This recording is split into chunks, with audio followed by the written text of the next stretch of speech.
Hey guys, Rich here again. So today we're going to be talking about point turns and sighting in the open water environment. When swimmers first come to me and they've done a little bit of open water swimming beforehand, first thing they say is, I can't swim in a straight line and I can't see where the blooming buoys are. So today we're going to look at this and see how we can develop that and the drills we can use to make sure that we start to become more proficient at these skills. First thing we're going to look at is your point turn, so you're rotating around the buoy. I teach two methods for this. The first one is a very sharp point turn, which involves you rotating onto your back. To achieve this, you're going to approach the buoy at an angle. As you get closer to the buoy, you're going to rotate onto your arm that's closest, onto your back, and continue the movement back onto your front, entering your first guide arm in the direction that you want to be swimming off to. That can be quite complicated, especially for the intermediate swimmer. So the other option is to swim around the buoy one-armed.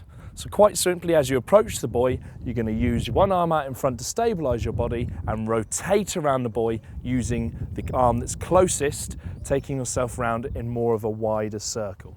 The first one we talked about, the sharp point turn, will get you around that buoy a lot quicker and allow you to cut up your opponents. But if you're not confident about it, use a single arm turn to get yourself around the buoy.